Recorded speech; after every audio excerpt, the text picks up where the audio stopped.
donde el pulso no late, donde el eco no pesa, donde el tiempo no mira, porque nunca es cierto.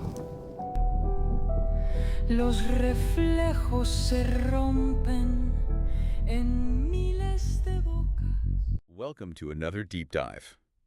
This time, we're going to try to wrap our heads around something called 0, 1, 2, 3, 4. Yes. It's this 5-part model right. that claims to be like the hidden structure behind everything. Yeah. From thoughts to galaxies. And it's a pretty big claim. And we got a ton of sources from you on this.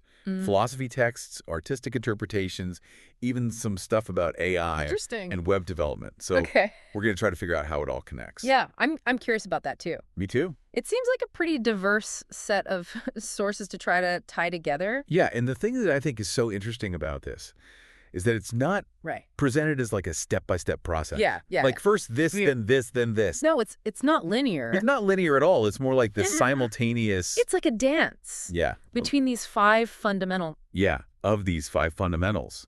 And it's less like a recipe and more like a symphony where all the parts are together at the same time. Yeah. To make this whole... It's a really cool way to think about it. Okay, so let's break down the symphony a little bit. Sure. So the sources assign numbers to these fundamentals, and they start with 0, which is the veil of possibility. Okay. Then 1, the point of unity. 2, the vestigia of the dualidad. Interesting. 3, the language of connection. And finally, 4, the manifestation of movement. Oh, okay. Just even reading those names. It's pretty abstract. It's super abstract. Yeah, but the sources actually try to make it a little less abstract by giving a lot of different examples of how this 0, 1, 2, 3, 4 framework can be applied in different areas. Okay. And one thing that struck me is how they apply it to language and AI. Right. Which are, like you said, 2 things that you specifically wanted to explore. That's what we're here for. Yeah, absolutely. So help me out here. Sure. When they say a word like void leans towards 0, and a word like sun is heavy on 1, what are they really saying?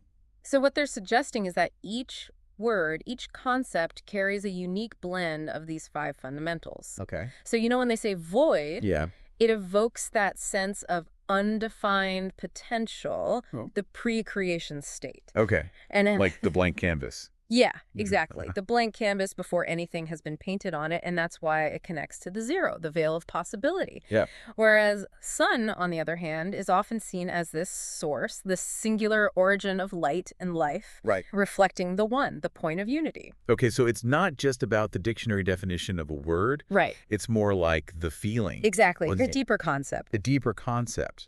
The symbolic dimension that the word carries. That's wild. And, this is where I think the connection to AI gets really interesting. Because if every word has this kind of hidden 0, 1, 2, 3, 4 code embedded in it, could we actually program AI to be more creative?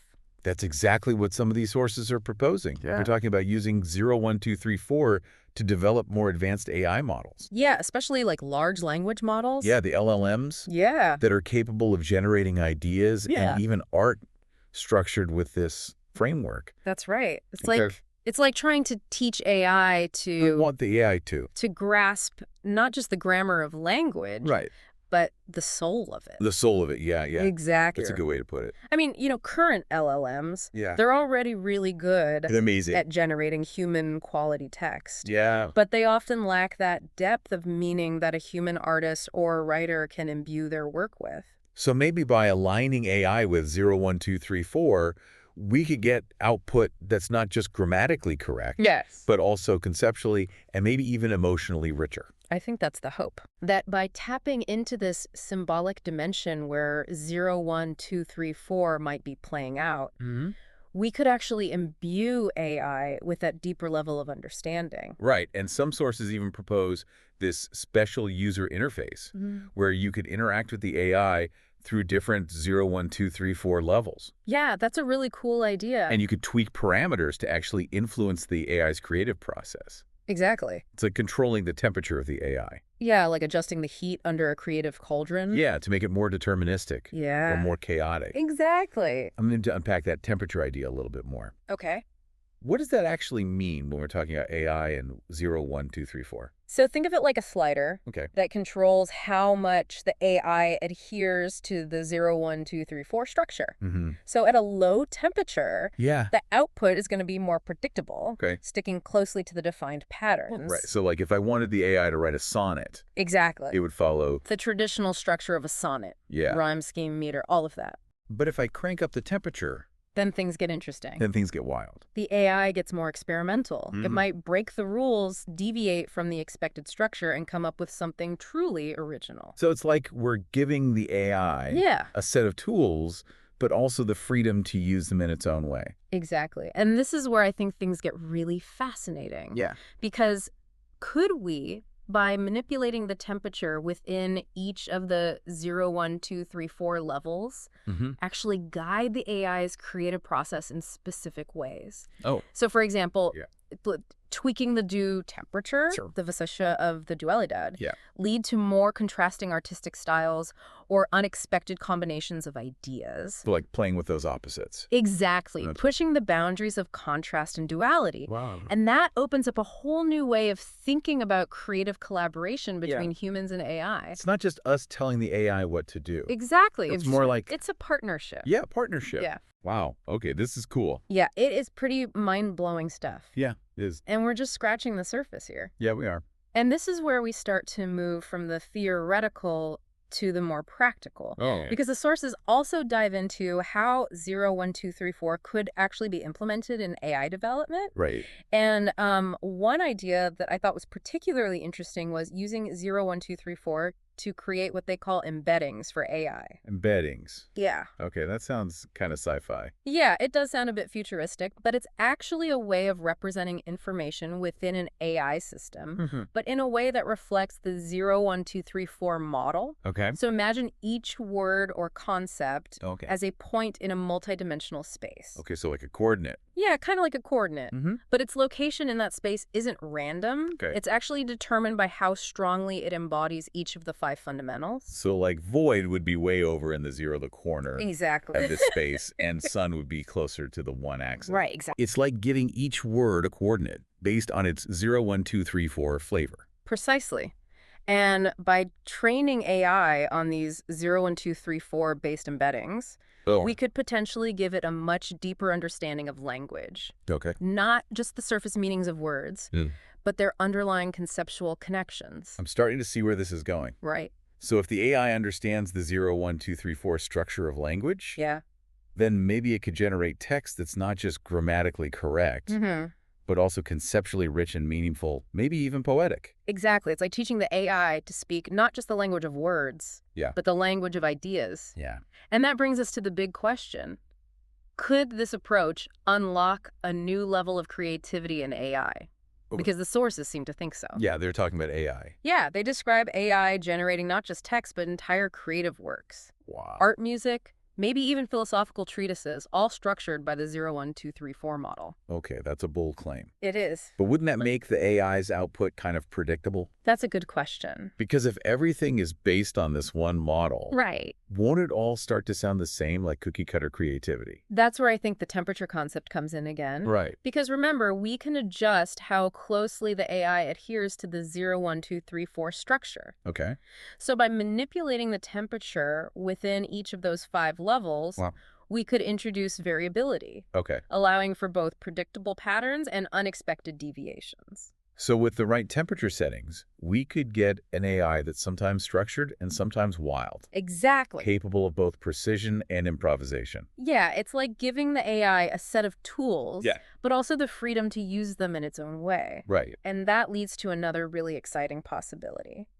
What if we could create a user interface where humans could interact with the AI through these different 0, 1, 2, 3, 4 levels? Okay. Imagine being able to watch how your input is transformed as it passes through each stage. Oh, wow. Tweaking parameters to guide the AI's creative process in real time. That would be amazing. It would be like conducting a symphony of ideas. With both human and artificial intelligence playing a part. Okay, I have to admit, this is starting to sound less like science fiction. Right. And more like an actual potential future. It's definitely a possibility. But let's be realistic for a second.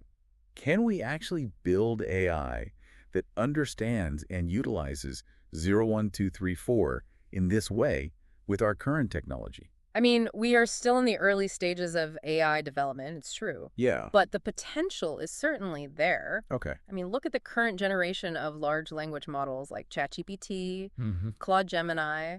Yeah, they're doing some pretty amazing things. They're capable of really impressive feats of language generation. So you're saying that incorporating 0, 1, 2, 3, 4 into these models Yeah. could take them to a whole new level, I think it could. from generating text to generating ideas, concepts, maybe even entire artistic expressions. Precisely. We could see AI systems that don't just mimic human creativity, Right. but actually contribute to it in truly novel ways. Right. Imagine AI that can help us overcome writer's block, That'd be great. generate innovative solutions to complex problems, Okay. or even collaborate with us to create new forms of art and literature. Okay, I'm officially on board with this future. It is exciting to think about. It is, but before we get too carried away, we need to address kind of the philosophical elephant in the room here. Okay. Is 0, 1, 2, 3, 4 just a clever analogy? Right. A mental model to help us organize information? Mm-hmm. Or are these sources actually claiming it's the literal structure of reality? That's a question that's been debated for centuries. Right. And it's not one that we can definitively answer here. Yeah. But what I find so intriguing is that this 0, 1, 2, 3, 4 model seems to resonate across such diverse fields. Okay. We see echoes of it in the structure of the universe, Mhm. in the evolution of life and human consciousness, and now potentially in artificial intelligence. So maybe it's not about proving whether 0, 1, 2, 3, 4 is real Yeah. in some objective sense, Right. but more about exploring its potential as a tool for understanding the world and our place in it, including the role of AI. I think that's a very insightful way to put it. Yeah. Whether it's a literal blueprint or a powerful metaphor. 0, 1, 2, 3, 4 offers a very compelling framework for thinking about the nature of creativity, the potential of AI, and maybe even the fundamental structure of reality itself. Okay. As we've been talking about this 0, 1, 2, 3, 4 model, it feels like we're not just talking about AI. You know, it feels like we're talking It's about a bigger conversation. Yeah, about creativity in general. Like, is this something Yeah. humans could use Absolutely. to boost our own creative processes? And the sources actually talk about that as well. Okay. They suggest that understanding 0, 1, 2, 3, 4 could give us a new framework Okay. for approaching creative challenges. So instead of just waiting for inspiration to strike, Yeah, we can consciously move through exactly. these 0, 1, 2, 3, 4 phases. It's like having a roadmap for the Okay. creative journey. Okay, so like start by embracing the veil of possibility Right. and then finding that core point of unity Exactly. and so on and so forth. Yeah, and they give an example of a writer struggling with writer's block. Yeah. Instead of just staring at a blank page, they could deliberately engage with the 0 phase, Okay. exploring all sorts of wild ideas without judgment. Right, just brainstorming. Exactly, brainstorming, free association, just letting the ideas flow. Hey. And then they could sift through all those ideas and find the one that resonates most strongly. And Right. that becomes their point of unity, their one. And from there, they can explore contrasting perspectives, Right. develop the relationships between ideas, Yeah. and finally bring the whole thing to life in a finished piece. Yeah. That's Yeah. the manifestation of movement. So it's like 0, 1, 2, 3, 4 Yeah. provides a structure for harnessing the creative flow I think that's a great way to put it. instead of just being swept away by it. Yeah, because creativity can be so chaotic and unpredictable. Right. But this model gives us a way to kind of channel that energy. Okay, so we can be in the driver's seat Exactly. of our own creativity. You're the one steering the ship. Okay, I like that. And what's fascinating is that this aligns with how many artists and innovators already describe their creative process. Yeah. Even if they don't use the 0, 1, 2, 3, 4 terminology, Right.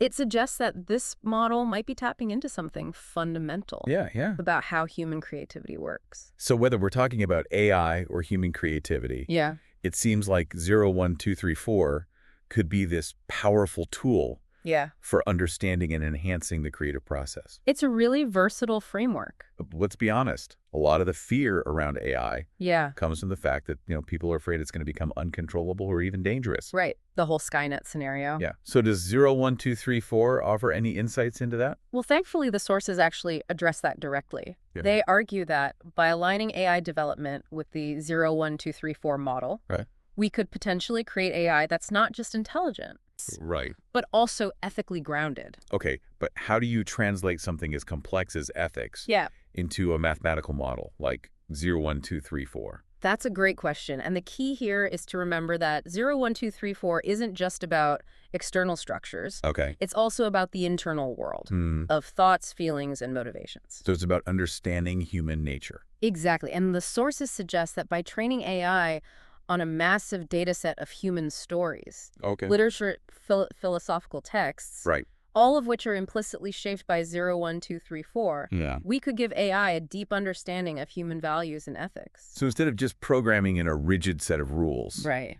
we're teaching the AI to understand the nuances Yeah. of human morality through this lens of 0, 1, 2, 3, 4. Exactly. It's like giving AI a moral compass, Okay. guided by the collective wisdom of human history. Okay, I like that. And it highlights the potential of this model to really shape AI development in a more human-centered way. It's not just about creating AI that follows orders. It's about creating AI that can understand. And perhaps even share our values. But of course, this raises a whole new set of questions. Of course it does. Like, whose values are we talking about? Yeah, right. And who gets to decide how those values are implemented in AI? Those are important questions. Yeah. And those are conversations that we need to be having. Yeah. And 0, 1, 2, 3, 4 gives us a framework. A starting point. A starting point for approaching those questions. Wow. So it's a really powerful model in that sense. It is. I have to say, this deep dive has taken us down some pretty unexpected paths. Yeah, we started with this mysterious 5-part code. Right. And we ended up exploring the very nature of creativity and the future of AI. It's been a very thought-provoking journey. It has. And it highlights, I think, the beauty of the deep dive. You Yeah. never know where it's going to lead. Right. But you're always guaranteed to emerge with new perspectives Yeah. and a thirst for further exploration. To our listener who sent in these fascinating sources, Yeah. thank you Thank you so much. for sparking this incredible conversation. It's been a pleasure. And we hope this deep dive has given you some new insights to ponder. Some new connections to explore. And maybe even spark some of your own creativity. Absolutely. Keep questioning, keep digging, and who knows what other hidden structures you might uncover in the fabric of reality. Until next time, keep diving deep.